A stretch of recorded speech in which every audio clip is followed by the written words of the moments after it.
"Mr. Carter, if you swallow that butter, she gets your empire and you get a coffin." The shrill, desperate voice of a 6-year-old girl violently shattered the quiet, opulent elegance of the morning. Annie sprinted across the sprawling dining hall, her small sneakers squeaking against the imported Italian marble, and threw her tiny body against the massive mahogany table. With a frantic, adrenaline-fueled swipe of her hand, she slapped the gold-rimmed porcelain plate right out from under Daniel Carter's hovering knife. The plate hit the floor with a deafening crash, sending the golden, perfectly buttered toast skidding across the pristine tiles.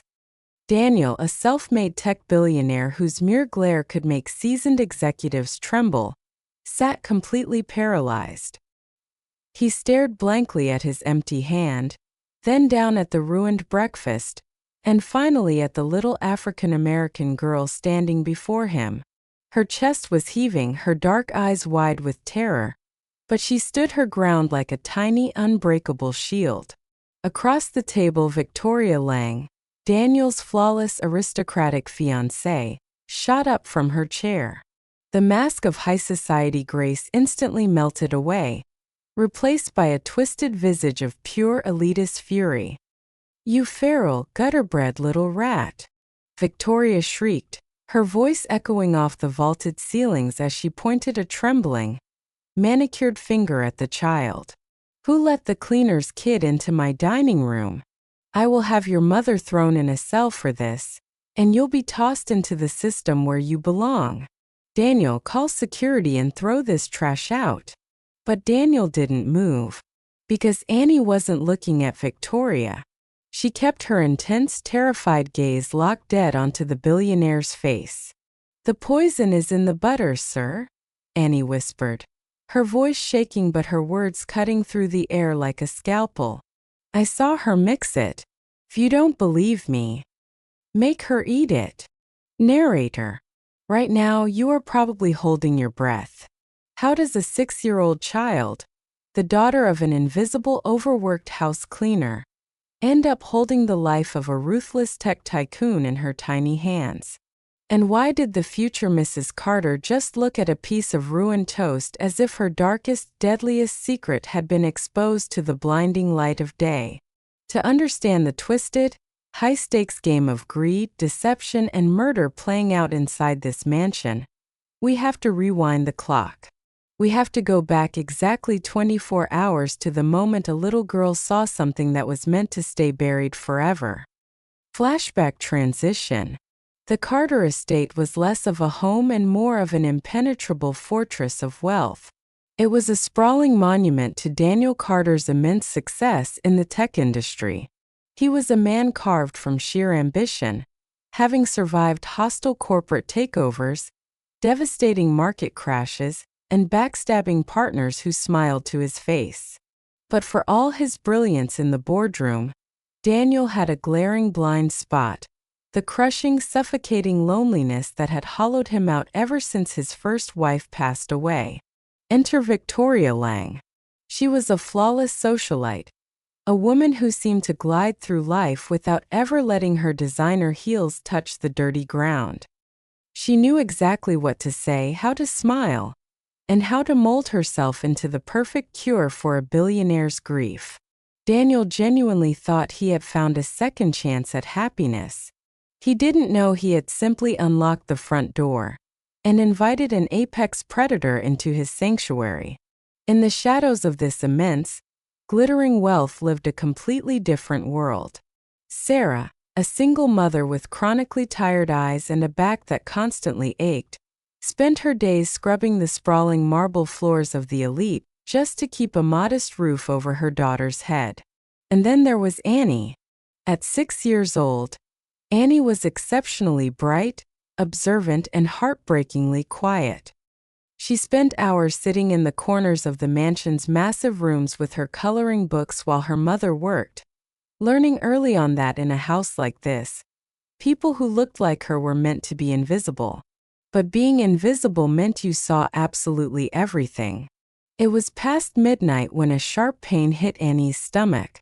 Unable to sleep in the small, cramped staff quarters near the garage, She had padded barefoot through the dark, cavernous hallways and into the main kitchen to get a glass of water. She didn't turn on the main overhead lights. She didn't need to. The faint, icy glow from the under-cabinet LEDs was enough to illuminate the massive granite island.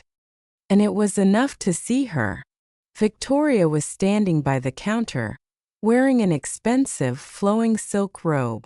Annie froze in the doorway, clutching her worn-out stuffed rabbit to her chest. There was something cold, unnatural, and deeply methodical about the way Victoria was moving.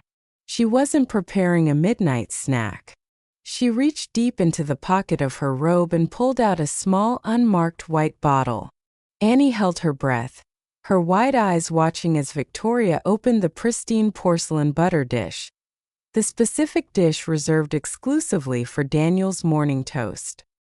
Victoria took a heavy silver spoon from the drawer, placed a cluster of small white pills onto the cutting board, and began to crush them. The soft, grinding sound of the powder against the wood sent a sudden, inexplicable shiver down Annie's spine. Carefully, meticulously, Victoria scraped the deadly white powder into the butter. She folded it in, stirring it slowly until the medication vanished completely into the yellow spread. It was a high dosage of beta blockers, designed to slowly and untraceably cause severe heart failure over time. Then she used the back of the spoon to smooth the surface, making it look perfectly, utterly untouched. It was a flawless, silent murder in the making. But then the stuffed rabbit slipped from Annie's sweaty grip, hitting the hardwood floor with a soft yet deafening thud. Victoria whipped around. For a fraction of a second, the aristocratic mask fell completely, shattering into a million pieces. Her eyes locked onto the little girl standing in the shadows, and Annie saw the true, horrifying face of the woman who was about to marry the billionaire. A face of pure, calculated evil. Annie's heart hammered against her ribs like a trapped bird. She wanted to run, to scream for her mother, but her legs refused to move. Victoria didn't scream. She didn't scold. Instead, that terrifyingly sweet, practiced smile returned to her lips. She walked slowly across the kitchen, her silk robe whispering against the floor like a slithering snake, and knelt down so she was perfectly eye level with the trembling child. "Well, hello there, little mouse," Victoria whispered, her voice like warm honey hiding a razor blade. "You're up awfully late, aren't you?" Annie couldn't speak. She just stared at the butter dish over Victoria's shoulder. Victoria noticed the gaze. She reached into her robe and pulled out a thick envelope, one she had prepared earlier to pay off a luxury wedding vendor in cash.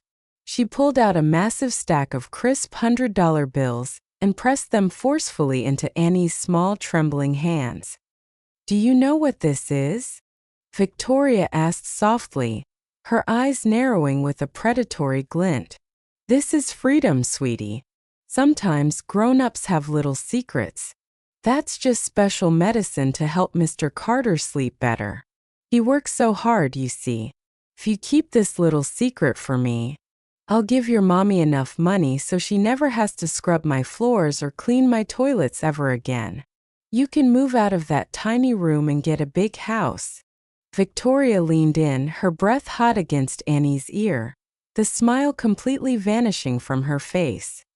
"But if you don't keep my secret," Victoria hissed, "I will make sure your mother goes to jail for stealing from this house, and you will be taken away by the state to a very, very dark place. Do we have an understanding? Smart girls know when to take the money and stay quiet." Annie had nodded slowly, tears silently tracking down her cheeks, her tiny fingers clutching the dirty money. Victoria stood up, patted the girl's head as if she were a pet, and glided out of the kitchen. But Victoria Lang had underestimated one crucial, fatal thing. She thought money could buy anyone's silence because it could easily buy hers. She didn't know that Sarah had raised her daughter with a fierce moral compass, teaching her that money stained by deceit and blood was nothing but a curse. Return to present. And that is exactly why 12 hours later, a 6-year-old girl decided to run into the dining room and knock the billionaire's breakfast onto the floor. Daniel Carter looked down at the smeared butter on the marble tiles. He looked at Victoria, whose face was still flushed with elitist rage, demanding the child be thrown out. The tension in the room was so thick it was suffocating. Daniel slowly reached down, picked up an unbroken corner of the toast from the floor, and placed it gently on a clean napkin. He looked dead into Victoria's panicked eyes, his voice dropping to a low, terrifyingly calm octave. "If she's just a feral, lying little brat, Victoria," Daniel said slowly, sliding the napkin across the mahogany table toward his fiancée. "Then prove it. Eat the toast. Eat the toast." The words hung in the sterile, chilled air of the dining room, heavy and absolute. Daniel's voice hadn't been loud, but it possessed a quiet, terrifying gravity. He pushed the napkin holding the golden, butter-soaked bread an inch closer to Victoria's edge of the mahogany table. For a span of 5 agonizing seconds, the grand room was entirely soundless, save for the ticking of the antique grandfather clock in the foyer. Victoria stared at the piece of bread as if it were a coiled rattlesnake preparing to strike. The aristocratic mask she wore so flawlessly began to crack, right before Daniel's eyes. A single bead of cold sweat formed at her hairline, hidden slightly by her expensive blowout. Her chest rose and fell in a sharp, shallow rhythm. She looked at Daniel, then darted a venomous, panicked glance at little Annie, who was still standing defensively near the billionaire's chair, her small fists clenched at her sides. "Daniel," Victoria began, her voice taking on a high, fragile pitch, the perfect imitation of a deeply wounded woman. "You can't be serious. You are actually entertaining the delusions of a 6-year-old child?" The cleaner's daughter. She let out a laugh, a thin, brittle sound that echoed unnaturally. "She's obviously seeking attention. She probably wants us to fight." Daniel didn't blink. His expression remained carved from stone. He didn't look at Annie. His eyes were locked onto his fiancée's pale face. "I'm not entertaining anything, Victoria," he said, his tone deadpan, devoid of the warmth she was so used to manipulating. "I'm simply asking you to share my breakfast. You're always telling me to eat to keep my strength up. Humor me. Take one bite." He picked up the toast and held it out toward her. For a split second, the polished socialite vanished entirely. Something primal, dark, and cornered flashed in Victoria's eyes. It was so fast, so visceral, that if Daniel hadn't been watching her with the hyper-focused intensity of a predator, he might have missed it. She took a distinct, involuntary step backward, her perfectly manicured hands curling inward. "No!" she snapped, the word coming out a little too quickly, a little too sharp. She immediately cleared her throat, forcing her posture to relax, though her shoulders remained rigid. "I told you I am not hungry, Daniel. I had yogurt and a green smoothie an hour ago. I'm not ruining my diet just to prove a point in some ridiculous, insulting game." The silence returned, thicker this time. Daniel slowly lowered his hand. He placed the toast back onto the napkin. He looked at Victoria, analyzing her every micro-expression. He saw the tension in her jaw, the defensive crossing of her arms, the way her eyes refused to meet his for more than a second. He didn't need her to eat it. Her refusal had just screamed a confession louder than any words ever could. "Okay," Daniel said quietly. The lethal edge in his voice vanished, replaced by a chilling, hollow calm. "I suppose I'll eat later then." Victoria studied his face frantically, her mind working in overdrive to decipher how much damage had been done. Did he believe the child? Or did he just think she was being stubborn? She couldn't push the issue without looking guiltier.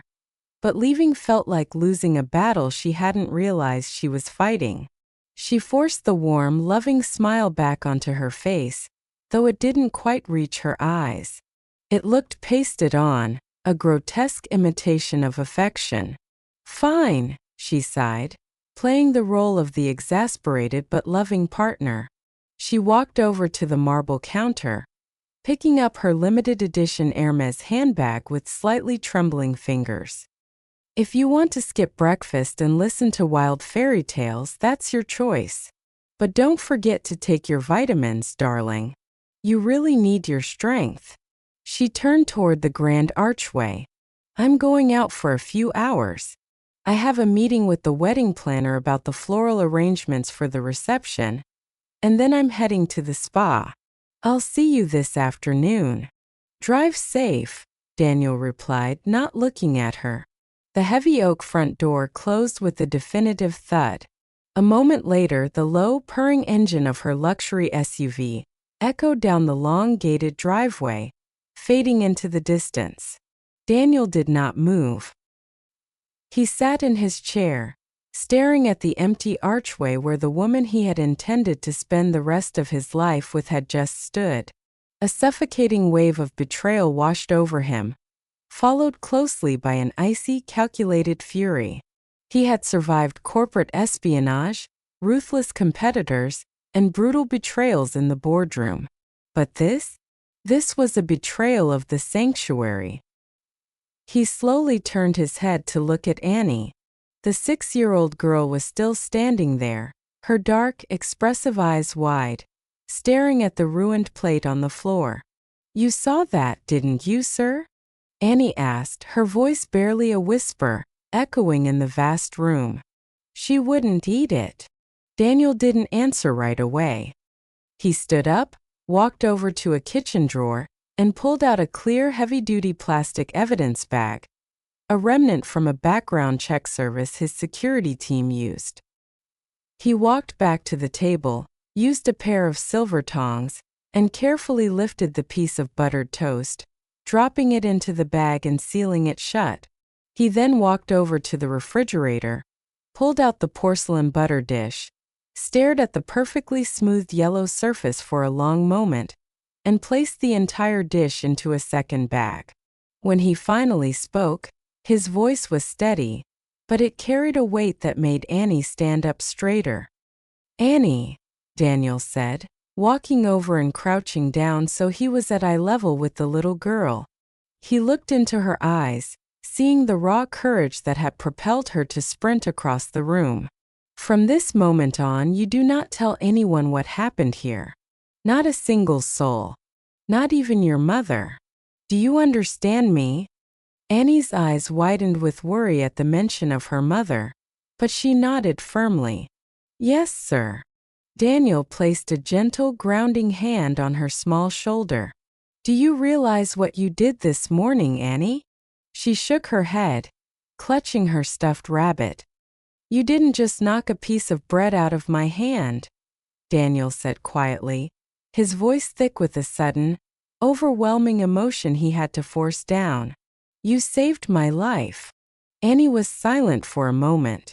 She looked at the sealed plastic bags on the counter. Then she looked back at the billionaire, her face remarkably serious, possessing a dignity that defied her age and her station in this house.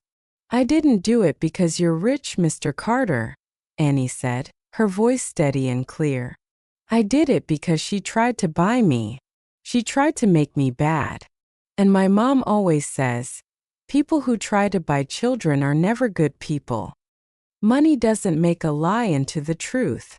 Daniel stared at the little girl, stunned by the profound wisdom delivered in such a tiny voice. For the first time since his wife had passed away 5 years ago, Daniel felt a genuine sense of awe. He had surrounded himself with Ivy League lawyers, aggressive investors, and elite socialites, all of whom would have gladly watched him choke if it meant their stock portfolios went up. Yet, here was a 6-year-old black girl, the daughter of a woman who scrubbed his toilets, risking her mother's livelihood and her own safety, simply because her moral compass demanded it. He slowly nodded, a vow silently forming in his mind. I will protect this child. And I will destroy Victoria. Go find your mother, Annie, Daniel said softly, standing back up. Act like nothing happened. I have some phone calls to make. As Annie scurried out of the room, Daniel retreated to his private study, locking the heavy mahogany doors behind him. The room was dark, lined with books and framed articles of his successes. On his desk sat a silver-framed photograph of Evelyn, his late wife. He picked up the frame, tracing the edge of her smiling face. After Evelyn died of cancer, Daniel had drowned himself in work, building an empire to avoid the silence of his own home. When Victoria arrived, she hadn't brought love. She had brought noise. She had filled the silence with charity galas, expensive renovations, and calculated affection. Daniel realized now, with a sickening clarity, that Victoria had profiled him. She had found a grieving, lonely billionaire and systematically inserted herself into the void, playing the perfect, supportive partner while secretly plotting her exit strategy and his funeral. He set the frame down. The grief was gone, replaced entirely by the cold, calculating mind of a CEO preparing for war. He picked up his encrypted cell phone and dialed a number he rarely used. It rang only twice. Carter, a gruff voice answered.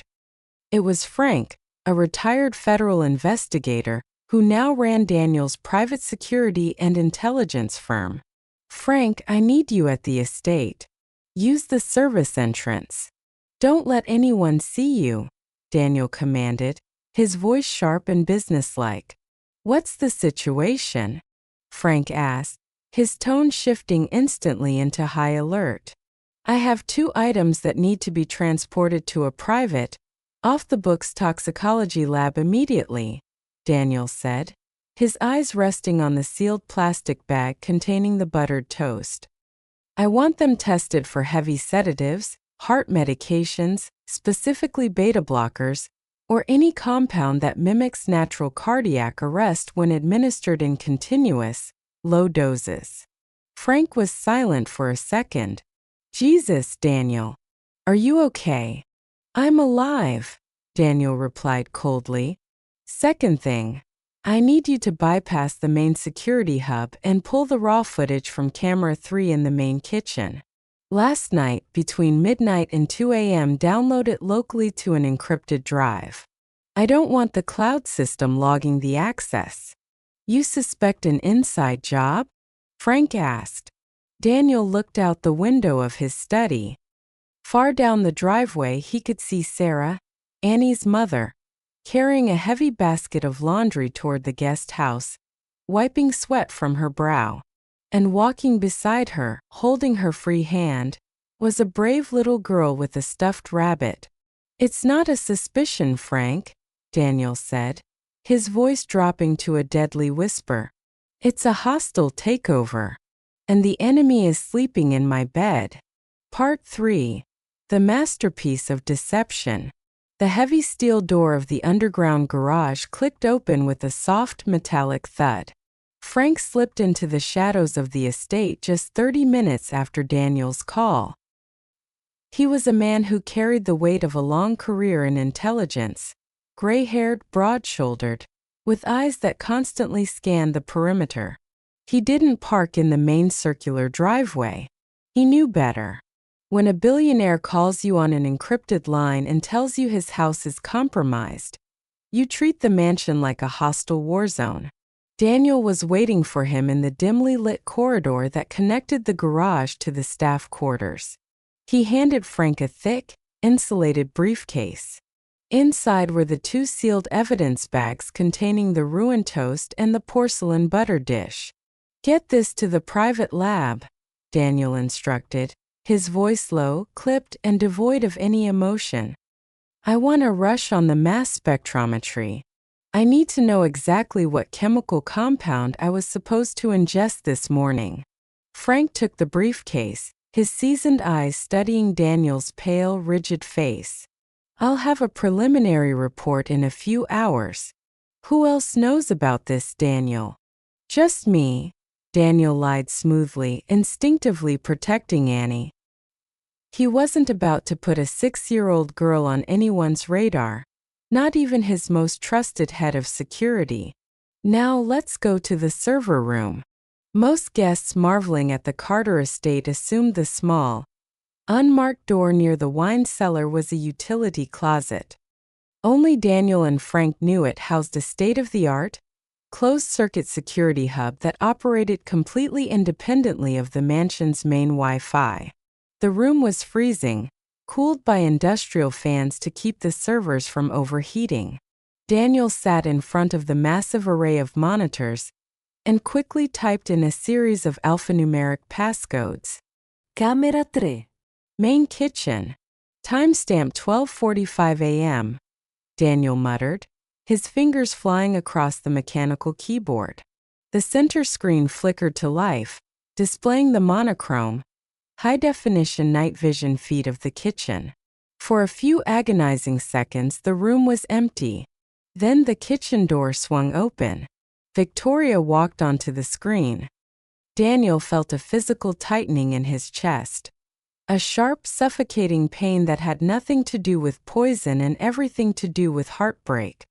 He watched the woman he loved, the woman he had bought a 3-carat diamond ring for, move with the cold, calculated efficiency of an assassin.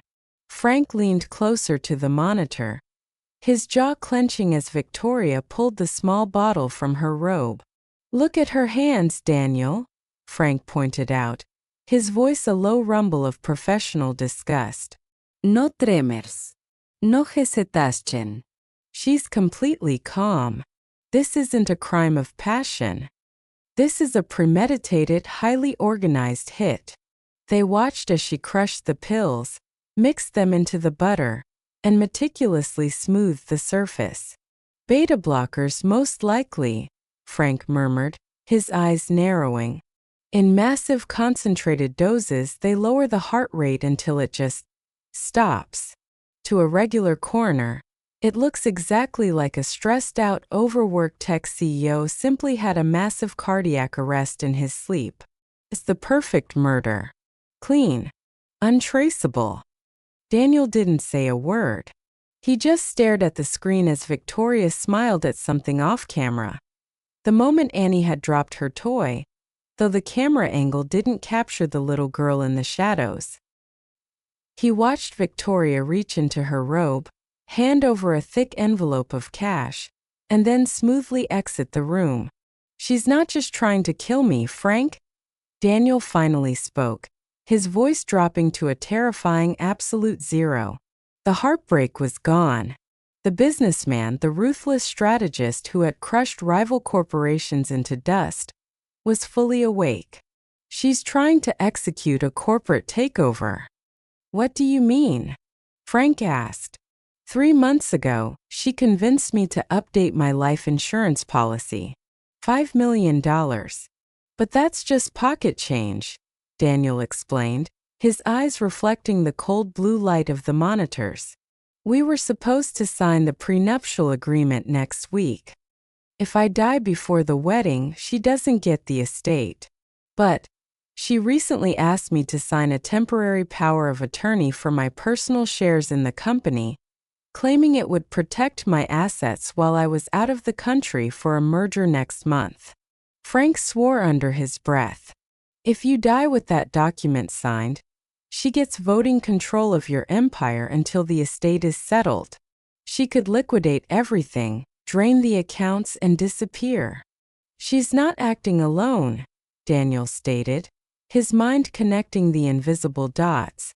"Victoria is manipulative, but she doesn't have the financial literacy to navigate corporate liquidation laws. Someone is guiding her. Someone who knows my company's internal structure. I'll start digging into her offshore accounts, burner phones, and recent contacts," Frank said. pulling out a heavily encrypted tablet. Daniel, you need to leave this house. Pack a bag. I'll put you in a secure hotel downtown. If she's willing to poison your breakfast, she might escalate if she suspects you're onto her. No. Frank looked up, shocked. No? Daniel, she is actively trying to murder you. If I leave, she panics.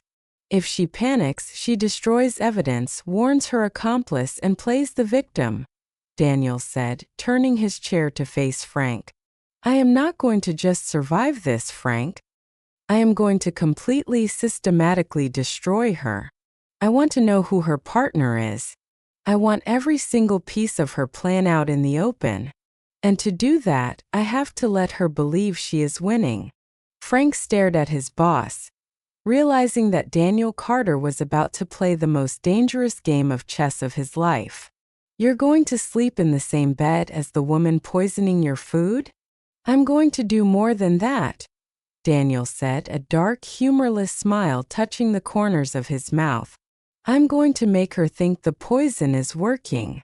At 3 p.m., the heavy oak front door swung open. Victoria glided into the foyer, smelling of expensive eucalyptus spa treatments and designer perfume. She looked radiant, refreshed, and perfectly innocent. Sarah, Annie's mother, was dusting the grand staircase.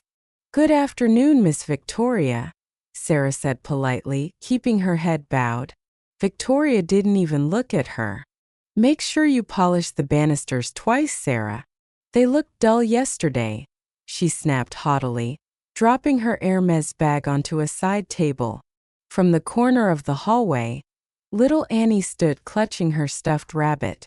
Her heart hammered against her ribs as she watched the wicked woman walk past. Victoria finally noticed the child. She paused, her eyes narrowing slightly, a silent, deadly warning flashing in her gaze. Annie quickly looked down at her shoes, playing the part of the terrified, bought-off child perfectly. Satisfied, Victoria smirked and walked toward the living room. Daniel was sitting in his leather armchair, reading a financial report. But the moment Victoria entered, he let the paper slip from his hand. He slumped slightly in the chair, his face carefully composed into an expression of deep physical exhaustion. He pressed 2 fingers against his sternum, right over his heart, and let out a shallow, labored breath. Victoria stopped in her tracks. Her eyes instantly darted to his hand resting on his chest. A microscopic spark of absolute triumph lit up her pupils before she expertly masked it with profound concern. Daniel, my God, she gasped, rushing over and kneeling beside his chair, placing her soft, manicured hands on his knees. Darling, what's wrong? You look terrible. Are you in pain? Daniel looked down at her. He saw the fake tears welling up in her eyes. He saw the monster wearing the skin of an angel. It took every ounce of his willpower not to wrap his hands around her throat. I don't know, Daniel murmured, his voice sounding weak, raspy. My chest, it feels tight. I skipped lunch. I just feel incredibly drained. My heart is racing irregularly.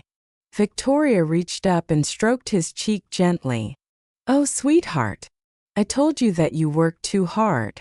You're running yourself into the ground. Did you? Did you eat anything at all today? She was fishing. She needed to know if he had eaten the buttered toast after she left. Daniel leaned his head back against the chair and closed his eyes. No. I couldn't stomach it. I threw the toast away. But I think I need to see my cardiologist. Something isn't right, Victoria. I feel like my body is shutting down. If Daniel had had his eyes open, he would have seen the chilling, predatory smile that stretched across Victoria's face. She believed it. She fully believed the cumulative doses she had already given him over the past few weeks were finally taking their toll. The trap was set. Don't worry about a thing, Victoria whispered, kissing his hand tenderly. I'm right here. I'll take care of you, Daniel. I promise. I know you will, Daniel replied quietly, opening his eyes to meet hers. I trust you with my life. Part 4. The Architects of Greed. The next 2 days transformed the sprawling Carter estate into a bizarre, high-stakes theater. Every interaction was a calculated performance. To the outside world, Daniel Carter was a brilliant billionaire suffering from a sudden tragic decline in health due to extreme corporate stress. To Victoria Lang, he was a dying man, a stepping stone to unimaginable wealth, responding perfectly to the beta blockers she was secretly feeding him. But behind the closed doors of his mind, Daniel was wide awake, tracking her every move with the lethal precision of a sniper. On the third morning of the charade, Daniel descended the grand staircase with deliberate slowness. He left his collar unbuttoned, his tie hanging loosely around his neck. He forced his breathing to sound shallow and pressed a hand against the mahogany banister for support. Victoria was already in the kitchen, bathed in the warm, deceitful morning sunlight. Annie stood near the massive marble island, silently drying dishes that were already dry. Her small, dark hands moved methodically, but her sharp eyes were tracking Victoria. Daniel! Victoria gasped softly as he entered. She rushed to his side, her brow furrowed in a picture-perfect display of fiancé concern. You shouldn't be out of bed. You look incredibly pale today. I didn't sleep, Daniel murmured, allowing her to guide him to his heavy oak chair at the head of the table. My chest feels tight. Every time I close my eyes, my heart races, then drops. Victoria's eyes flickered. It was that same micro-expression of predatory thrill. Did you call the cardiologist back? I have another appointment tomorrow for an EKG, Daniel lied smoothly. They want to run a full panel. Victoria nodded, stepping behind the counter. You need your strength, darling. I'll pour your juice. She poured a tall glass of fresh orange juice. Then she reached into the deep pocket of her tailored blazer and pulled out the small, unmarked white bottle. But this time she didn't hide it. She opened the bottle, shook 2 white pills into the palm of her hand, and turned to look at Annie. The little girl froze, her dish towel slipping slightly. Annie, come here, sweetie, Victoria said, her voice dripping with a sickly sweet, maternal tone that made Daniel's blood boil. Annie hesitated, looking at Daniel. Daniel gave her the briefest, almost imperceptible nod. Play along. Annie stepped forward, her small sneakers silent on the floor. I'm going to show you how to help Mr. Carter, Victoria said softly, kneeling down so she was eye level with the child. She held out her hand, offering the pills to Annie. The doctor said these special vitamins will help his heart relax. From now on, I want you to put 2 of these in his juice every morning. They dissolve instantly, so he won't even taste them. Daniel watched, his jaw clenching so hard his teeth ached. Victoria wasn't just poisoning him. She was grooming a 6-year-old black child to be her unwitting accomplice. If anything ever went wrong, if a talk screen ever raised red flags, Victoria would have a perfect scapegoat. She would blame the ignorant cleaner's daughter for giving the billionaire the wrong medication. It was a level of aristocratic evil so profound it took Daniel's breath away. Annie's hands trembled slightly as she took the pills. Yes, ma'am, she whispered, her voice carefully blank. She walked over to the glass of orange juice and dropped the pills in. They fizzed for a second before vanishing into the orange liquid, leaving no trace. Good girl, Victoria praised, patting Annie's head. She picked up the glass and set it right in front of Daniel. Drink up, darling. It will make you feel so much better. Daniel stared at the lethal cocktail. He looked at Victoria, then at Annie. You know, Daniel said, his voice weak but his eyes locking onto Victoria's. When my first company almost went bankrupt, I thought that was the worst thing that could ever happen to a man. Victoria tilted her head, confused by the sudden philosophical turn. What do you mean, Daniel? I mean, I was wrong, Daniel continued, leaning back. Losing money isn't the worst thing. The worst thing is realizing the person sitting across from you isn't who you thought they were. Victoria's smile stiffened. You're just tired, sweetheart. Your mind is playing tricks on you from the stress. Maybe, Daniel sighed. He reached for the glass, his fingers wrapping around the condensation. He lifted it halfway to his mouth. Victoria watched, her eyes wide, holding her breath in anticipation. Suddenly, Daniel lowered the glass.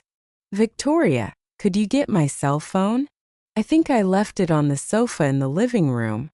I need to text my lawyer. Victoria hesitated for a fraction of a second.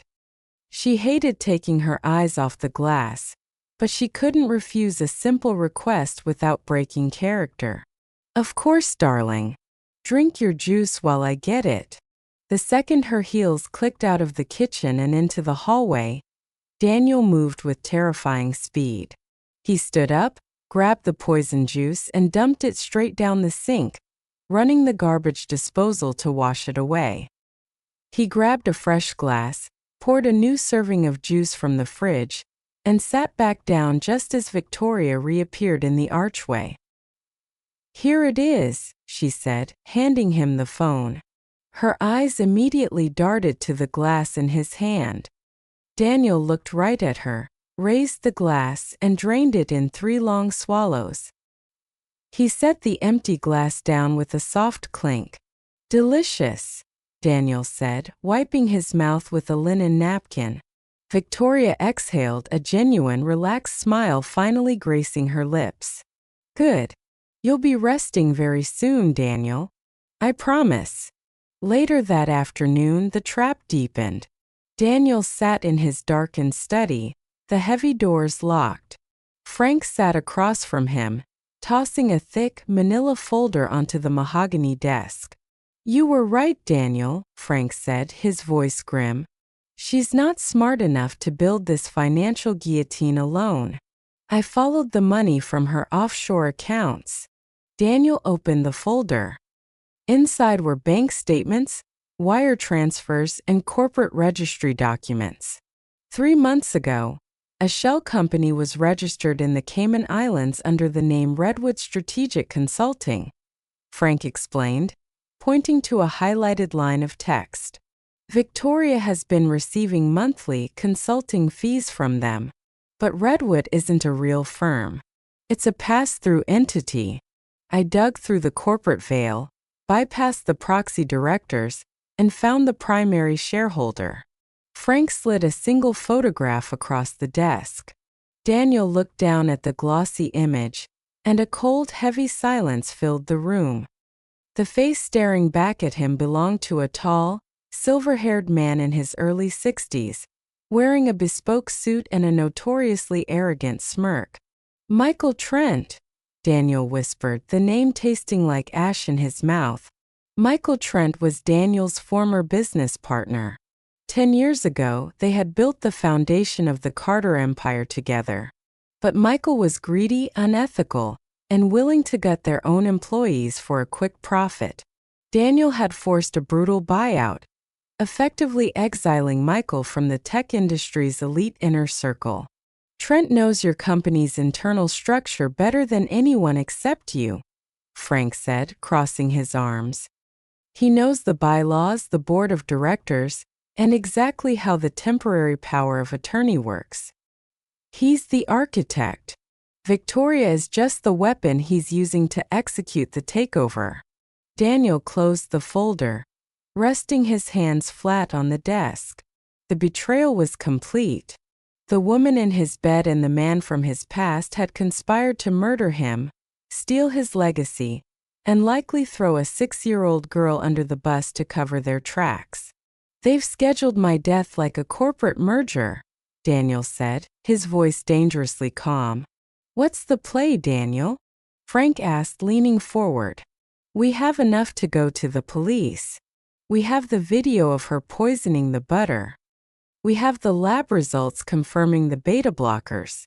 We can arrest her right now." "No," Daniel said, standing up and walking toward the large window that overlooked the estate's sprawling gardens. Down below, Victoria was walking along the rose bushes, talking on her cell phone, undoubtedly giving Michael Trent an update on her dying fiancé.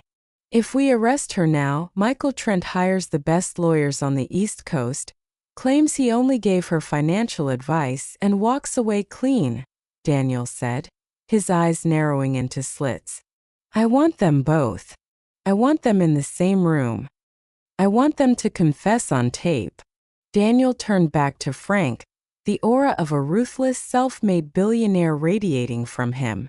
"Tomorrow night, I am going to tell Victoria that I am updating my will and my power of attorney," Daniel said. "I am going to ask her to invite someone she trusts to dinner, someone with business experience to help guide her when I am gone. She won't be able to resist bringing Michael into the house to secure the final paperwork." Frank smirked, finally seeing the brilliance of the trap. "And when they sit down for dinner? I want the dining room wired," Daniel ordered. "Audio and high-definition video. Under the table, in the chandeliers behind the paintings. When they sit at my table to celebrate my impending death, I am going to serve them a reality check they will never forget." The late afternoon sun cast long, melancholic shadows across the master bedroom. Daniel lay on top of the silken covers, still wearing his suit trousers and a loose dress shirt, playing the role of a man whose body was quietly failing him. He practiced his breathing, keeping it shallow and slightly erratic. The trap was ready. All he needed now was the bait. The heavy bedroom door creaked open, and Victoria slipped inside, carrying a silver tray with a glass of water and a small porcelain bowl of fresh fruit. Her face immediately contorted into that mask of gentle, loving worry she had perfected over the past year. "Daniel, darling," she cooed softly, placing the tray on the nightstand, "how are you feeling? You've been resting for hours." Daniel slowly opened his eyes, turning his head as if the movement itself required immense effort. He let out a dry, raspy cough. "I feel worse, Victoria. My heart. It feels like it's skipping beats. I called Margaret, my attorney, while you were out." Victoria's hand, which had been stroking his forehead, froze for a fraction of a second. The mention of the attorney triggered an immediate, visceral reaction in her, but she smoothed it over with a practiced sigh. "Daniel, please," she said, her voice dripping with full reassurance. "Don't talk like that. You just need to sleep. You have a doctor's appointment tomorrow. Everything is going to be fine. We have to be realistic," Daniel murmured, staring up at the ornate ceiling. "I built this empire from nothing. The company, the investments, the foundation. All of it. If my heart gives out suddenly, it will be chaos. The board will panic. The shareholders will sell. And you'll be left alone to fight off the vultures." Victoria sat on the edge of the bed, her posture the picture of a devoted, grieving fiancé. "I don't care about the company, Daniel. I just care about you." Daniel wanted to laugh. The sheer audacity of her lie was almost impressive. "I know you don't care about the money," Daniel lied right back, matching her emotional tone. "That's exactly why I want you to be protected. If something happens to me, I don't want you fighting with cutthroat corporate lawyers. I'm updating my will and the temporary power of attorney. I want you to have full control until the estate is settled." Victoria's breath hitched. This was it. The ultimate prize she and Michael had been plotting for. Her eyes widened, and a genuine spark of greedy excitement flashed in her pupils. She quickly lowered her head, pretending to wipe away a tear so Daniel wouldn't see her triumph. "Daniel, I wouldn't even know where to start. she whispered, her voice trembling perfectly. I don't know the first thing about running a tech conglomerate. That's exactly what I wanted to talk to you about, Daniel said, reaching out to weakly clasp her hand. I want you to have someone by your side. Someone who understands business, someone who knows the internal structure of the company. If I'm not around, you'll need an advisor you can trust. Victoria looked up, playing the role of the overwhelmed, helpless woman perfectly. Who? Your board members hate me. They think I'm just a socialite. Daniel paused, letting the silence stretch, building the tension. I was thinking, Michael Trent. Victoria's heart stopped. She stared at Daniel, her mind spinning. Did he know? Was this a test? She searched his pale, exhausted face for any sign of suspicion, but found only the genuine concern of a dying man trying to secure his lover's future.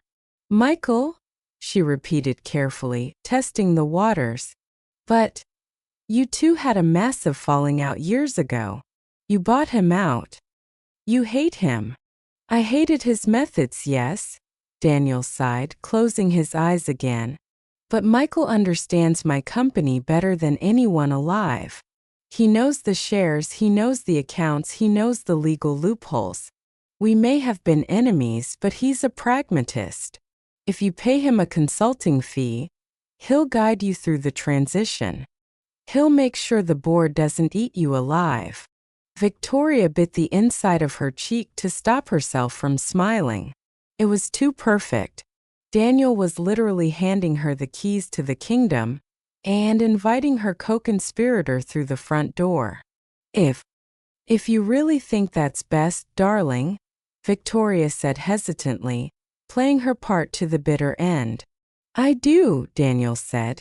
In fact, I want to finalize the paperwork tomorrow. Invite Michael to dinner tonight. At 7 o'clock.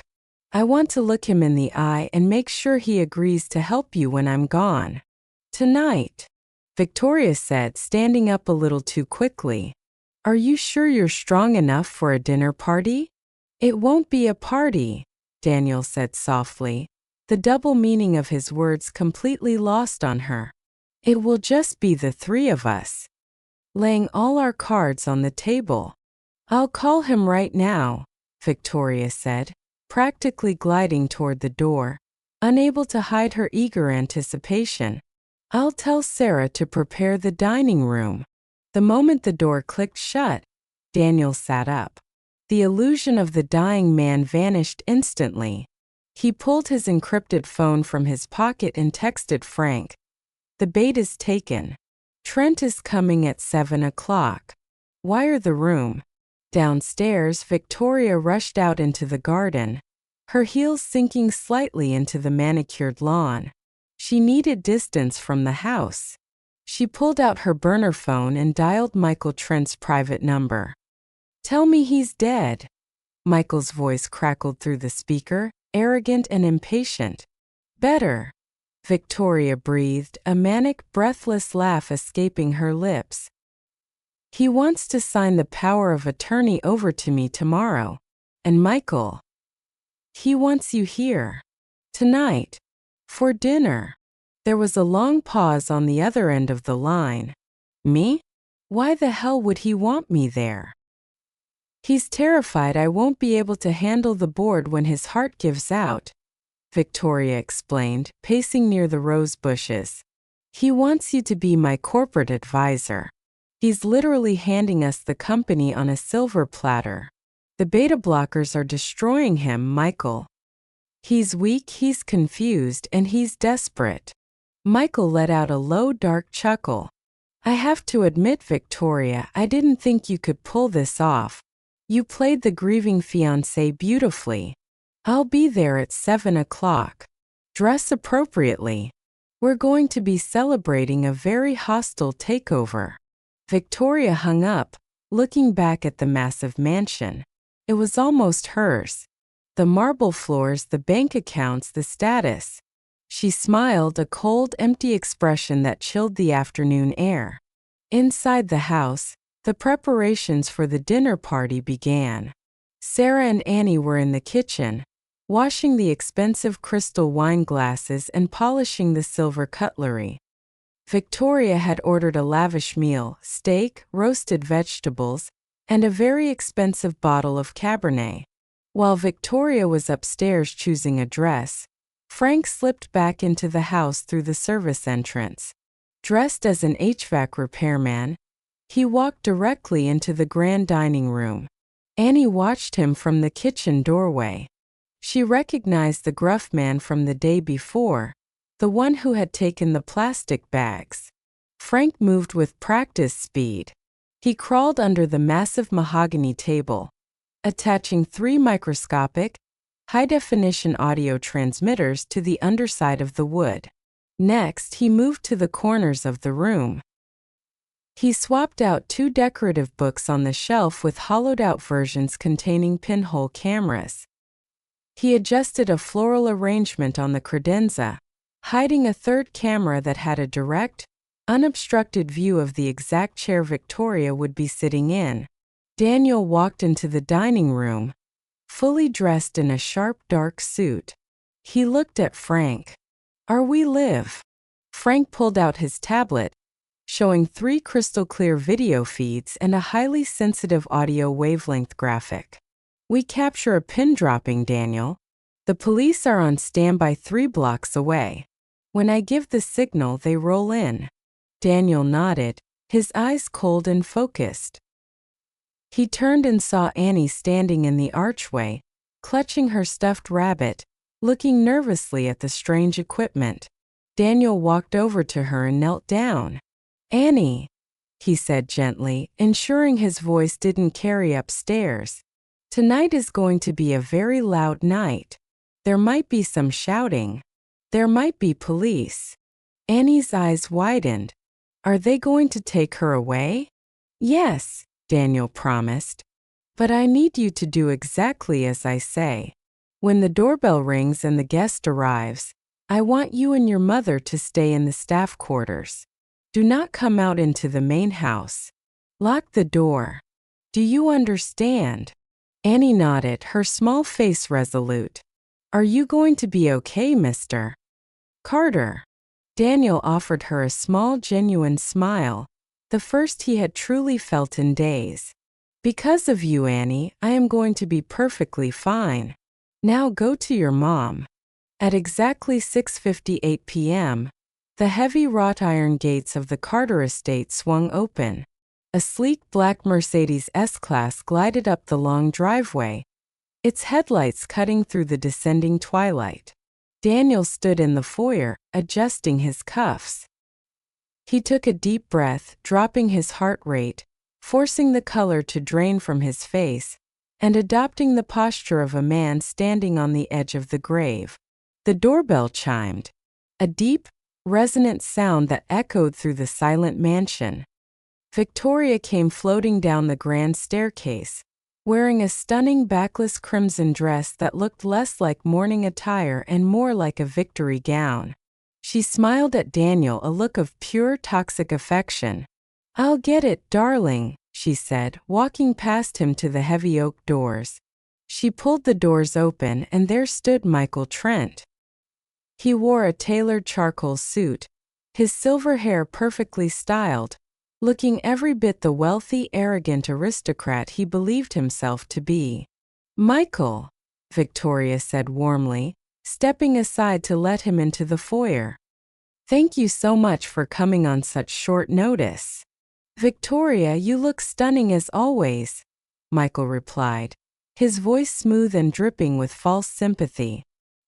He stepped into the light of the chandelier and locked eyes with Daniel.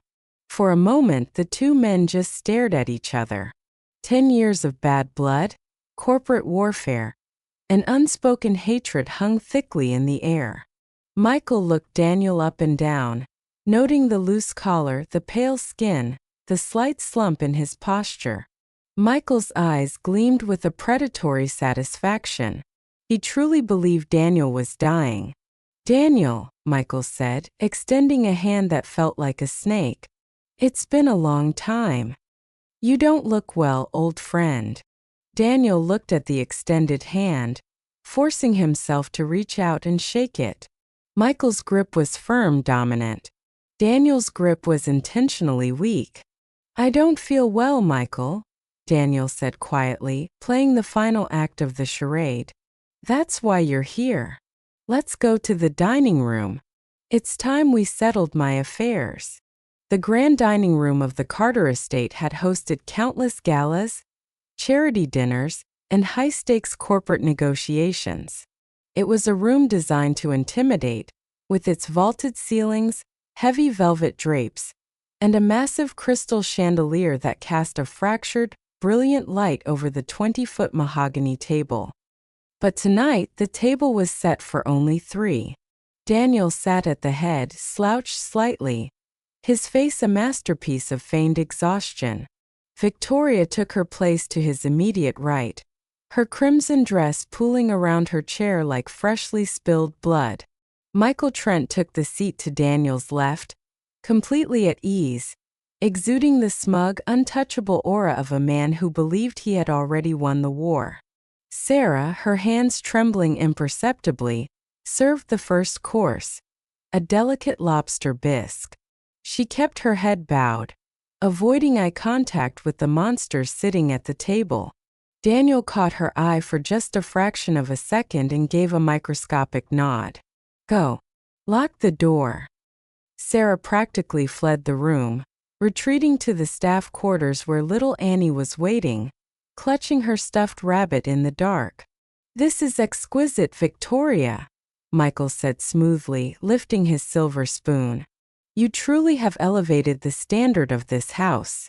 Daniel was always so focused on code and profit margins. He never fully appreciated the finer things. Victoria offered a modest, thoroughly fake smile, reaching over to pat Daniel's limp hand. Daniel has given me so much. I just want to make sure he is comfortable, especially now. He's been working himself into an early grave. Which brings us to the matter at hand, Michael said, wiping his mouth with a linen napkin and leaning back in his heavy chair. He looked at Daniel with eyes that held zero empathy, only a cold, calculating greed. Victoria tells me you are updating your temporary power of attorney and looking for someone to guide her through the transition of the company shares. I have to say, Daniel, I was surprised you thought of me. We've had our differences, Michael, Daniel whispered, forcing a wet, ragged cough into his napkin. But I am a pragmatist. My board of directors is a pack of wolves. If my heart gives out, they will tear Victoria apart. They will freeze the assets, block her access to the accounts, and push her out before my body is even cold. Victoria let out a soft, theatrical sob, dabbing the corner of her dry eye with her napkin. Please, darling, don't talk like that. It's too morbid. Michael waved a dismissive hand. No, Victoria, Daniel is right. The corporate world has no room for sentimentality. If he goes into cardiac arrest tomorrow, the wolves will circle. But, Michael paused, swirling the expensive red wine in his crystal glass, a triumphant smirk playing on his lips. If I am appointed as your chief strategic advisor, with full proxy voting rights granted by the new power of attorney, I can freeze the board out. I will move the primary shares into a secure holding company. Redwood Strategic Consulting, perhaps. It will shield the assets from probate. Daniel stared at the wine glass in Michael's hand. Redwood Strategic Consulting. Michael had just confidently named the Cayman Islands shell company out loud, on a high-definition audio recording, assuming Daniel was too weak and ignorant to notice the connection. The sheer, unadulterated hubris of the elite. They truly believed they were untouchable. Redwood, Daniel repeated softly, letting the word hang in the air. That sounds very secure. Ironclad, Michael promised, taking a sip of his wine. I will manage everything, Daniel. You have my word. You can rest easy knowing your empire, and your lovely fiancé will be taken care of. I have the paperwork drafted upstairs, Victoria chimed in, unable to suppress the eager tremor in her voice. We just need your signature, Daniel. We can do it right after dessert. Then you can finally go to sleep and let us handle the heavy lifting. Let us handle the heavy lifting. The code for we will drain your accounts the moment your heart stops. Daniel looked at Victoria. She was glowing with the anticipation of impending wealth. He looked at Michael, who was confidently cutting into his prime filet mignon, treating Daniel's dining room as if he already owned the title deed. The charade had reached its absolute peak. They had confessed their intent. They had outlined the financial fraud. And they had done it all while smiling in his face. The time for weakness was over. Daniel closed his eyes for a 3-second count. When he opened them, the dying man was gone. Daniel sat up straight. The slump in his shoulders vanished. He reached up, effortlessly unbuttoning his tight collar, and smoothed his tie.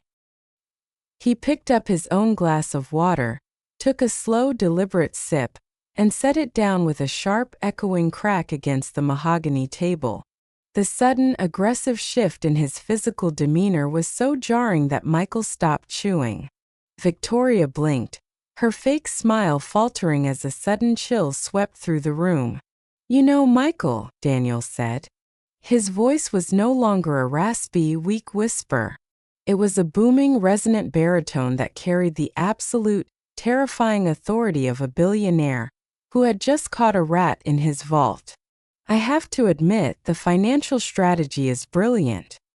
Liquidating the proxy shares through Redwood Strategic, consulting to bypass the board's emergency freeze? It's a textbook hostile takeover. Michael's silver fork slowly lowered to his plate.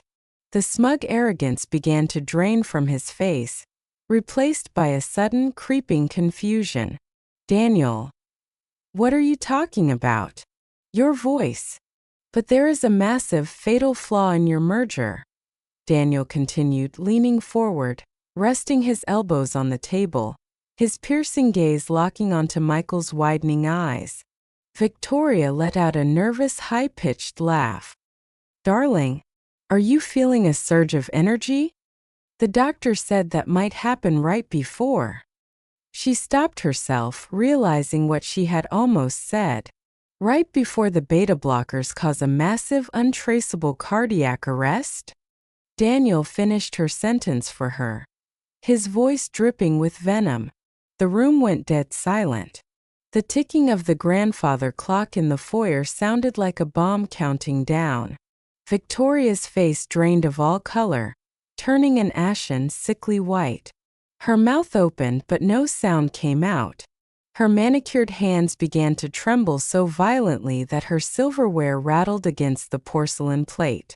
Michael Trent froze entirely. His corporate instincts, honed over decades of ruthless backstabbing, instantly recognized the catastrophic shift in power. He looked at Daniel's sharp, predatory eyes, and the horrifying truth crashed down upon him.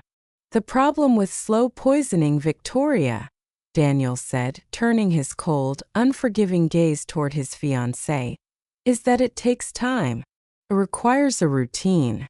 It requires a victim who trusts you enough to eat the butter you meticulously crush pills into every single midnight. Crash. Victoria's wine glass slipped from her paralyzed fingers, shattering against the marble floor. A pool of dark red wine spread across the white tiles, looking exactly like the blood she had intended to spill. Daniel. I don't. Victoria stammered, her chest heaving in absolute, unadulterated panic. The aristocratic mask didn't just slip, it disintegrated. You're confused. You're sick. The medication is making you paranoid. I haven't swallowed a single bite of your food in 3 days, Victoria, Daniel stated, his voice echoing with finality. I switched the orange juice. I bagged the toast. I know about the $5 million insurance policy you took out 3 months ago. And I know you threatened a 6-year-old child to keep her quiet after she caught you in the act. Michael pushed his heavy chair back, the wood screeching horribly against the floor. He stood up, his face flushed with panicked rage. This is insane. You're out of your mind, Carter. I came here as a favor. I'm leaving. Sit down, Michael, Daniel commanded, his voice cracking like a whip. You aren't going anywhere. You have nothing, Michael barked, desperately trying to regain control of the room. You have the delusions of a sick man. There is no proof of any of this. Daniel reached into his suit jacket and pulled out a small, sleek black remote. He didn't say a word. He just pressed a single button. From the hidden surround sound speakers built into the dining room's vaulted ceiling, a crisp, digitally enhanced audio recording began to play. Tell me he's dead. Michael's own arrogant voice filled the room. Better. He wants to sign the power of attorney over to me tomorrow. The beta blockers are destroying him, Michael. He's weak, he's confused, and he's desperate. Victoria's manic, breathless laugh echoed off the walls. The recording clicked off. Michael Trent, the untouchable architect of greed, looked as if the floor had just vanished beneath his feet. He stumbled backward, hitting the edge of the credenza. Victoria let out a guttural, horrifying wail of despair, burying her face in her hands as her entire world collapsed into ash. You see, Michael, Daniel said quietly, standing up to his full, imposing height. You forgot the first rule of business. Never assume you are the smartest person in the room. At that exact moment, the heavy oak doors of the dining room were violently kicked open. Nobody move. Police. The heavy, soundproofed oak doors of the dining room didn't just open. They were violently thrown wide, slamming against the expensive wallpaper with a deafening crash. A tactical unit of local law enforcement, led directly by Frank, flooded into the grand room. Their heavy boots stomped across the pristine Italian marble, shattering the fragile, insulated bubble of wealth and privilege that Victoria Lang and Michael Trent had hidden behind for so long. Hands on the table. Now, keep them where we can see them, the lead officer barked, his hand resting on his holstered weapon. Michael Trent, a man who had spent his entire life commanding boardrooms and intimidating politicians, suddenly found himself utterly powerless. The sheer shock of the ambush paralyzed him. For the first time in his ruthless career, his vast wealth could not buy him a way out of the room. He slowly raised his trembling hands, his face drained of all its arrogant color, placing his palms flat on the mahogany wood. Victoria, however, reacted with pure, unadulterated hysteria. "Daniel!" she shrieked, her voice cracking as a female officer firmly grabbed her shoulder and forced her to stand up. "Daniel, tell them to stop. This is a mistake. You're sick, darling, you don't know what you're doing. You're having a paranoid episode." Daniel remained seated at the head of the table. He didn't flinch. He didn't look angry, nor did he look sad. He looked at her with the cold, detached expression of a CEO reviewing the file of a terminated employee. "I have never been thinking more clearly in my entire life, Victoria," Daniel said softly, the quiet volume of his voice cutting through the chaotic shouting of the officers. Frank walked around the table, holding up the sealed plastic bags containing the buttered toast and the porcelain dish. He tossed a thick, printed laboratory report right onto Victoria's empty plate. "Preliminary toxicology confirms lethal concentrations of beta blockers mixed into the butter," Frank announced, his deep voice leaving absolutely no room for argument. "Combined with the audio recordings of your little strategy session tonight, and the digital footprint of the Redwood offshore accounts, we have you on conspiracy to commit murder, wire fraud, and attempted homicide. Victoria looked at the lab report. The words blurred together through the tears welling in her eyes. The aristocratic mask was entirely gone, leaving behind a desperate, cornered animal. She lunged forward, fighting against the officer's grip, her crimson dress catching on the edge of the chair. "Daniel, please," she begged, tears streaking her flawless makeup, ruining her expensive aesthetic. "I loved you. I did. You have to believe me. I wouldn't have actually let you die. Michael forced me into it. He manipulated me." "Shut your mouth, Victoria," Michael spat, his voice trembling with furious panic as an officer yanked his arms behind his back and secured the cold steel handcuffs around his wrists.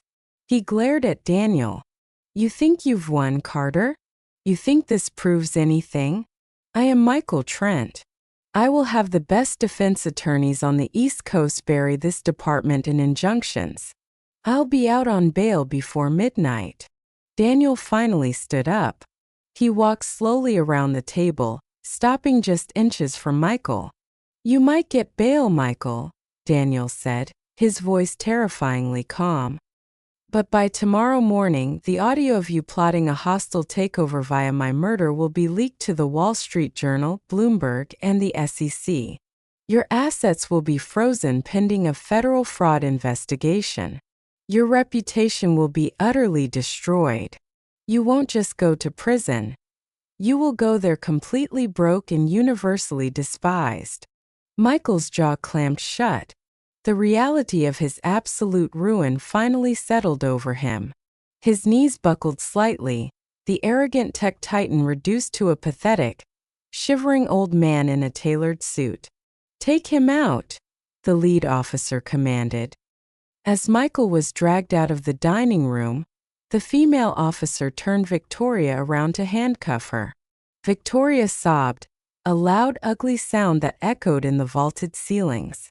She looked around desperately, her mind unable to comprehend how her flawless million-dollar plan had collapsed. Then her tear-filled eyes darted toward the archway leading to the kitchen. Standing there, holding her worn-out stuffed rabbit, was 6-year-old Annie. Her mother, Sarah, was standing protectively behind her, holding her daughter's shoulders. They had heard the shouting and had come out of the staff quarters. Victoria's despair instantly twisted into a vicious elitist rage. The venom she had carefully hidden for over a year erupted to the surface. "It was you," Victoria screamed, her voice shrill and demonic, struggling against the cuffs as she glared at the little black girl. "You stupid, gutter-bred little rat. You ruined everything. I offered you a fortune. Do you have any idea how much money you just threw away? You and your pathetic mother could have had a completely different life. Now you're going to spend the rest of your miserable lives scrubbing floors." The entire room went dead silent. The police officers looked at the woman in sheer disgust. Sarah tightened her grip on Annie's shoulders, her own eyes wide with fear, ready to pull her daughter back. But Annie didn't step back. The 6-year-old girl stood her ground.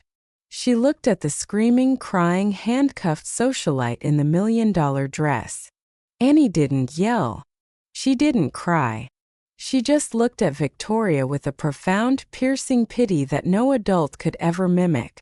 "My mom says," Annie spoke, her small voice echoing clearly in the quiet room, "that money that comes from hurting people is not a blessing. It's a curse. You can keep your dirty money, Miss Victoria. We don't want it." Victoria stared at the child, her mouth open, the words hitting her harder than the handcuffs. The sheer moral superiority of a child who had absolutely nothing, rejecting a woman who thought she owned the world, broke the last fragment of Victoria's sanity. She slumped forward, weeping hysterically, unable to face the little girl's gaze. "Get her out of my house," Daniel ordered coldly. The officers pulled Victoria away. Her sobs faded down the long hallway, followed by the heavy thud of the front doors closing. The flashing red and blue lights of the police cruisers danced across the high windows for a few moments, before slowly pulling away down the driveway. And just like that, the Carter estate was quiet again. But this time it was a different kind of quiet. It wasn't the suffocating, heavy silence of secrets, poison, and lies. It was the quiet of a storm that had finally passed, leaving the air clean and breathable. Daniel stood alone in the center of the ruined dining room. The table was a mess of spilled wine, uneaten lobster, and laboratory reports. A dinner that had started as a celebration of death had ended as a courtroom of justice. Frank walked back into the room, holstering his radio. He looked at the exhausted billionaire. "It's done, Daniel. The precinct just confirmed they are being booked. No bail until the arraignment." Daniel nodded slowly, running a hand over his face. He didn't look like a man who had just won the biggest victory of his life. He looked tired. "You did the right thing, Daniel," Frank said quietly. "I know," Daniel replied, his voice barely a whisper. "But I'm not sad because she's going to prison, Frank. I'm sad because I almost let a predator kill me. I built an empire because I thought I was a good judge of character. I almost lost my life because I was completely blind to the monster sleeping next to me."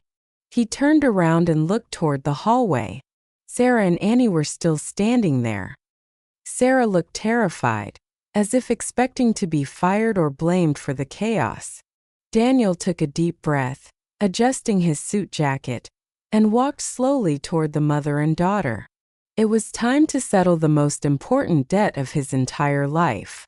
The flashing lights of the police cruisers finally disappeared beyond the heavy iron gates of the Carter estate, leaving behind a profound, hollow silence. The grand dining room, usually a symbol of Daniel's immaculate success, was in shambles. A shattered wine glass, a ruined meal, and the lingering scent of an expensive perfume that now made his stomach turn. Daniel stood in the center of the room, running a trembling hand over his face.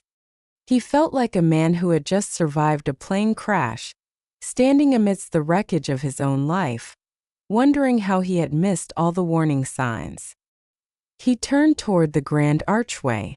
Sarah, the hard-working housekeeper, was still standing there, her hands resting protectively on 6-year-old Annie's shoulders. Sarah looked terrified. In her world, when the police showed up at a billionaire's mansion, the working-class staff were usually the ones blamed, fired, or worse.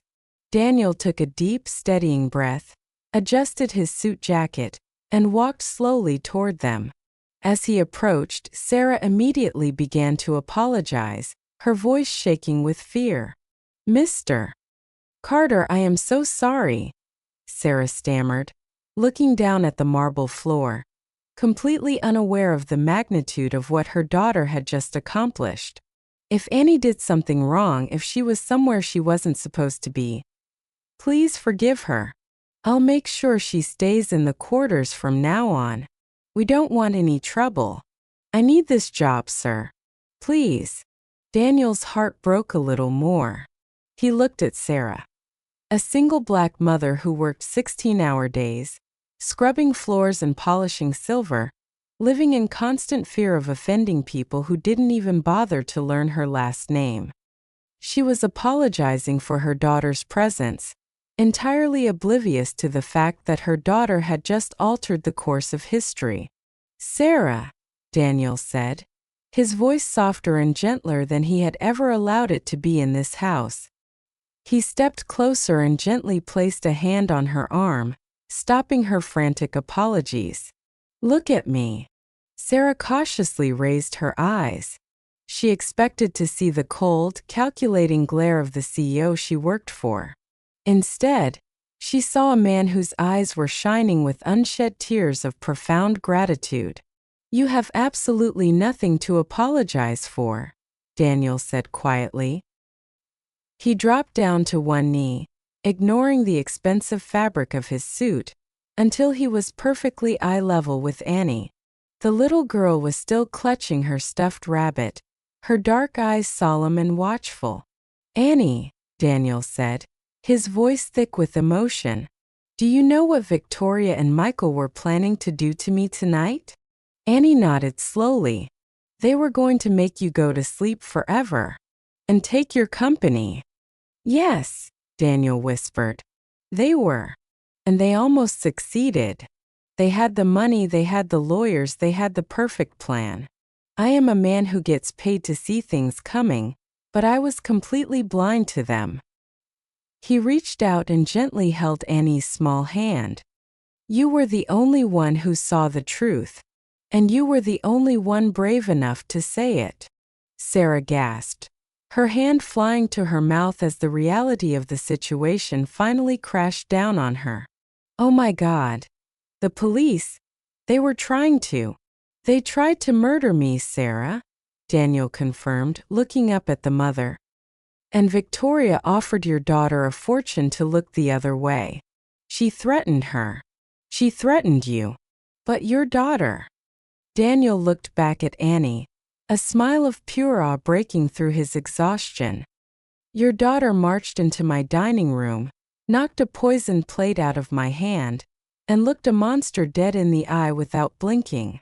Sarah looked at Annie, tears immediately spilling over her tired cheeks.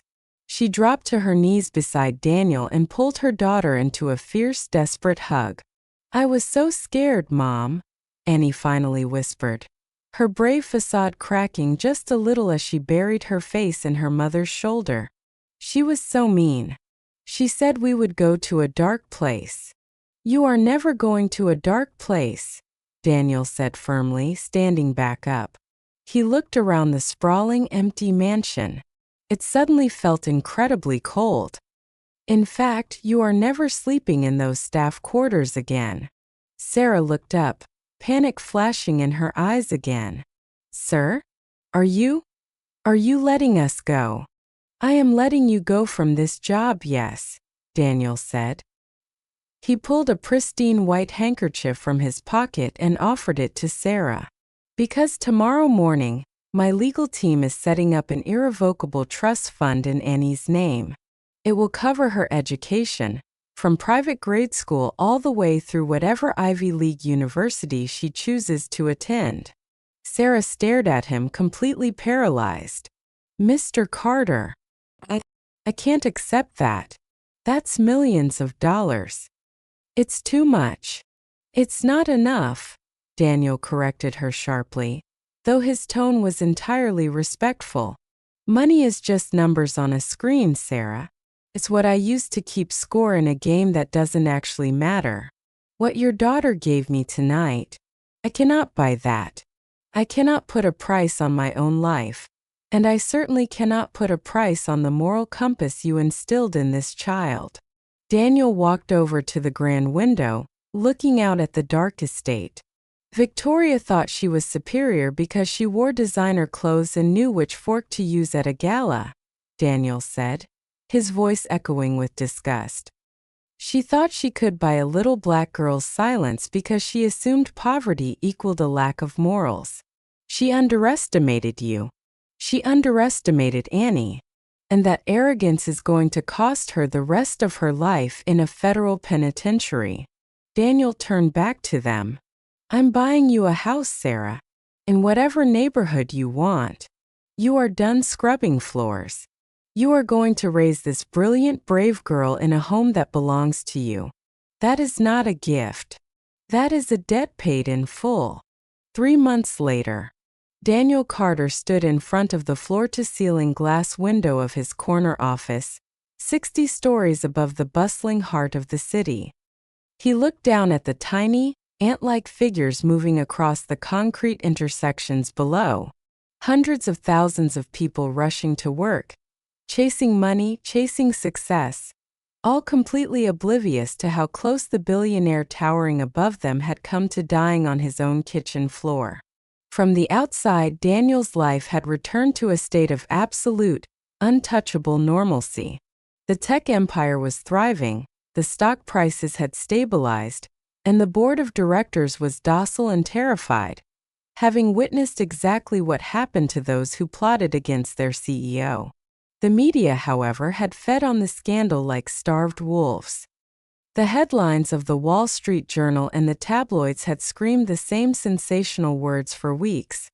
Conspiracy, fraud, the lethal fiancé. Michael Trent's downfall had been absolute and spectacular.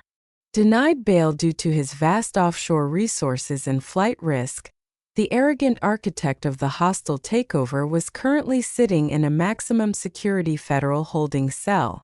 His assets had been entirely frozen by the SEC. His high-priced lawyers were already negotiating plea deals, abandoning the aggressive defense they had initially promised. The man who had worn bespoke Italian suits and plotted murders over prime filet mignon was now wearing a state-issued orange jumpsuit, his silver hair unkempt, his empire completely dissolved into thin air. Victoria Lang had suffered an even more humiliating fate. Stripped of her Hermes bags, her silk robes, and her carefully curated socialite status, she was now just another inmate awaiting trial. Her wealthy friends had abandoned her the second the police cruisers had pulled out of the Carter estate. The audio recordings of her laughing about Daniel's failing heart had been leaked, ensuring that no jury in the world would ever show her mercy. She was facing decades behind bars, locked in a tiny concrete cell that was smaller than the walk-in closet she had once demanded Daniel build for her. They had wanted his empire. Now they didn't even own their own freedom. But for Daniel, the concept of normal had fundamentally changed. The psychological scars of those few terrifying days had rewritten his entire worldview. His mornings were no longer a rushed blur of reading market acquisition emails while absent-mindedly chewing whatever a private chef placed in front of him. He had let the pretentious culinary staff go. He no longer allowed anyone else to prepare his food. The man who managed billions of dollars in global assets now woke up early to crack his own eggs and toast his own bread. And he never ever ate butter. The mere sight of it still sent a phantom, icy chill down his spine. He no longer believed that his greatest threats came from faceless corporate competitors or rival conglomerates. He understood now with a dark, heavy clarity that the most dangerous enemies were not the ones who screamed at you from across a boardroom. The most dangerous enemies were the ones who learned your daily routines. The ones who memorized your habits, who knew exactly how you liked your coffee, who softly stroked your face when you were tired, and who smiled at you from across your own dining room table. Daniel paid attention now. He didn't just look at profit margins and quarterly reports, he looked at people. He knew the name of the security guard at the front desk of his skyscraper. He asked the janitorial staff about their families. He had stopped looking at the working class as invisible machinery and started seeing them as the heartbeat of the world. At 3 p.m. that afternoon, Daniel did something that would have been completely unthinkable just 3 months ago. He closed his laptop, walked out of his office, and took the private elevator down to the parking garage. He didn't call his chauffeur. He got into a modest, unmarked sedan and drove himself. He left the towering glass and steel of the financial district behind, driving for about 20 minutes until the city skyline gave way to a quiet, vibrant suburban neighborhood. The streets here were lined with old sweeping oak trees. There were bicycles left carelessly on the sidewalks, chalk drawings on the driveways, and the distant sound of children laughing. It was a real living community, a stark contrast to the sterile, isolated fortress of his sprawling estate. Daniel pulled over and parked in front of a small, beautiful white house with a freshly painted blue door. There was a small garden out front, carefully tended, bursting with colorful marigolds and daisies. The deed to this house, fully paid off and permanently shielded from property taxes via his trust, sat in a fireproof safe inside, carrying the name Sarah Williams. Before Daniel even reached the top of the short porch steps, The blue door swung open. Annie stood there. She was wearing a bright yellow sundress, her dark hair neatly braided. She wasn't hiding in the shadows of a grand archway anymore. She wasn't holding a damp cleaning rag, and she wasn't lowering her eyes to the floor. She stood tall, beaming with the bright, unfiltered joy of a child who finally felt safe in her own home. "You're early," Annie said, her eyes crinkling with a wide smile.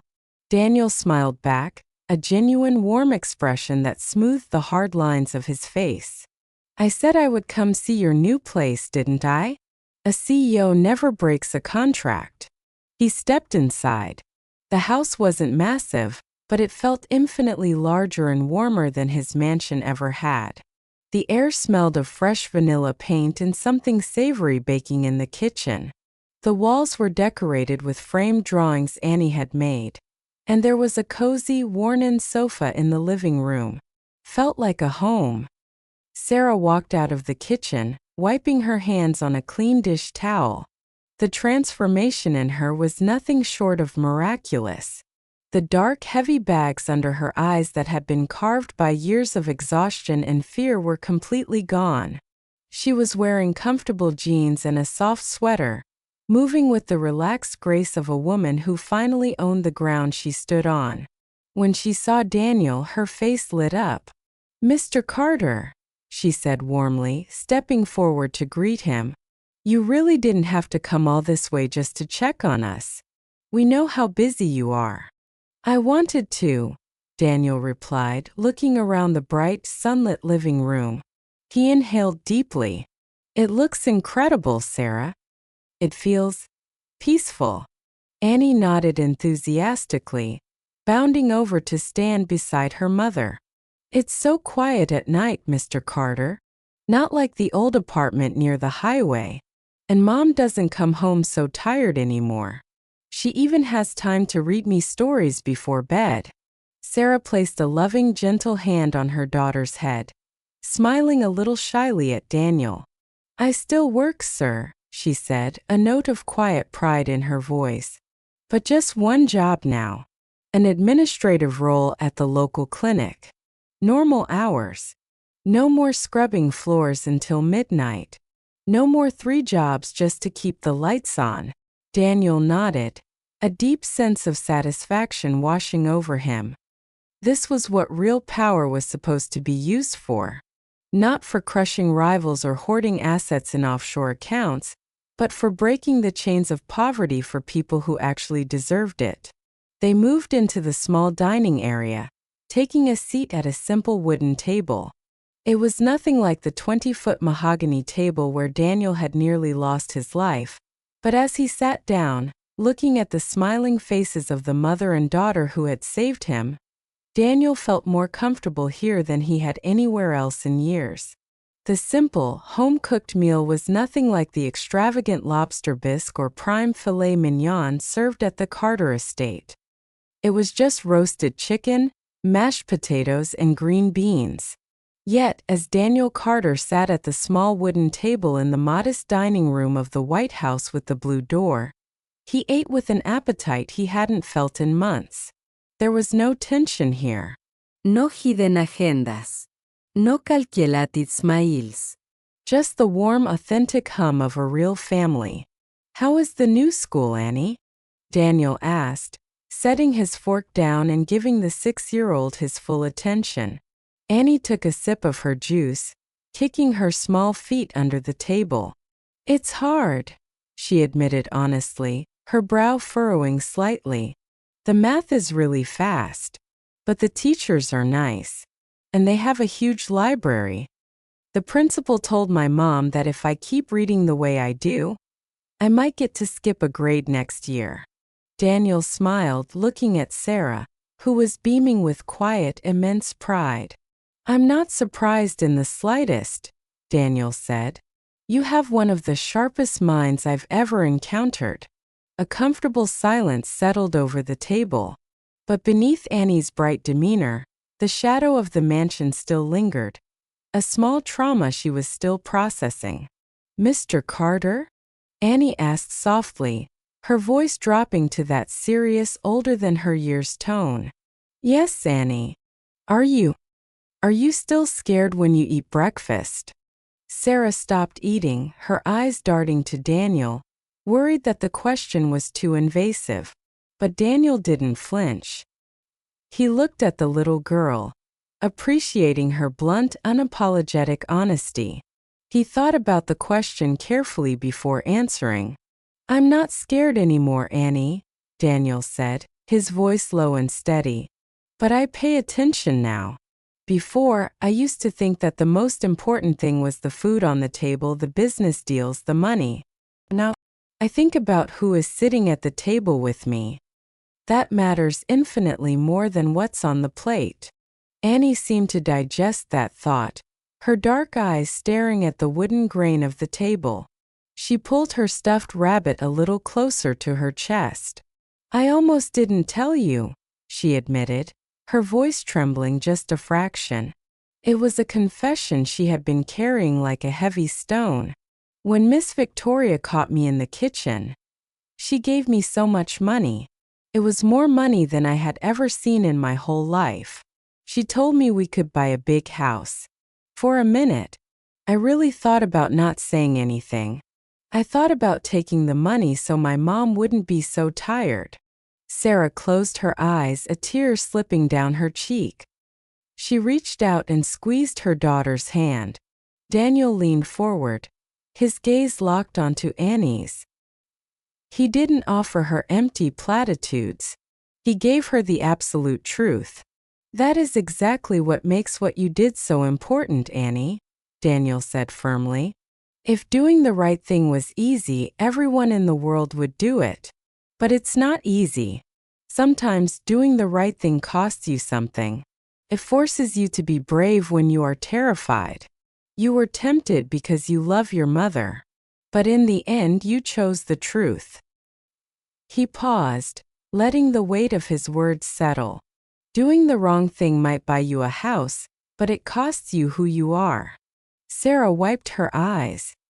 "I've been trying to teach her that since she could walk," she said softly. "But sometimes, Mr. Carter, the world makes you feel like being honest is just another way to guarantee you'll stay poor. They look at us, at people like me and my daughter, and they think we have a price tag. Victoria thought our dignity could be bought for a stack of $100 bills." Daniel leaned back in his chair. "When I was young, building my first company, I thought money solved everything. And in some practical ways it does. It buys comfort. It buys safety. It buys time." He looked around the warm, sunlit room. "But it cannot buy a clean conscience. And it absolutely cannot buy someone who will look you in the eye and tell you the terrifying truth when a lie would be far more profitable." The room grew quiet again. A healing, profound quiet. "Mr. Carter," Annie asked, tilting her head, "why are you still helping us? You already gave us this beautiful house. You already set up the school fund. You don't owe us anything anymore." Daniel smiled, but there was a touch of lingering sadness in it, a reflection of the lonely life he had almost lost. "Because someone very wise once told me that true success is not measured by how much wealth you accumulate or how much power you wield," Daniel said softly. "It's measured by what you protect." A few months ago, when I was sitting in a fortress of my own making, completely oblivious to the fact that my life was being stolen from me, a young girl decided to protect me instead of protecting herself. Daniel stood up, taking his suit jacket from the back of the chair. He looked at Sarah, then at Annie. "People call me a self-made man," Daniel said, walking toward the front door. "They write articles about my brilliance and my drive. But that title isn't completely true anymore. Because I am only standing here today, breathing this air, because a 6-year-old girl was braver than an entire boardroom of executives." Annie didn't know what to say, so she simply ran forward and wrapped her small arms around Daniel's waist in a tight, sudden hug. Daniel froze for a second, unaccustomed to such pure, uncalculated affection, before gently returning the embrace. As Daniel walked out to his car, the evening sun was hanging low in the sky, casting long golden shadows across the quiet suburban street. He stopped for a moment before opening his car door and looked back. Sarah and Annie were standing on the porch of the White House with the blue door, waving at him. A few months ago, he had almost died a slow, agonizing death in a cold, echoing mansion full of expensive things and dangerous lies. Now he was standing on an ordinary street, looking at a small house where the people inside had almost nothing of material wealth, yet possessed an abundance of honesty, loyalty, and unshakable courage. Daniel got into his car and started the engine. He looked at his own reflection in the rearview mirror. Some people spend their entire lives building unimaginable wealth, only to die surrounded by vipers. But Daniel Carter knew now that the most valuable asset he had ever acquired wasn't a stock portfolio or a tech conglomerate. It was the absolute certainty of knowing who he could trust. Evil rarely arrives as a stranger in the dark. It often arrives wearing designer clothes, carrying a perfect smile, sitting at your own dining table, pouring your morning juice. It thrives on the arrogant assumption that intelligence and money can protect you from betrayal. But karma has a funny way of balancing the scales. Because sometimes the absolute bravest person in the room is the one with the least money, the least power, and the most to lose. And sometimes the only thing standing between a billionaire and a coffin is a little girl who refuses to sell her soul.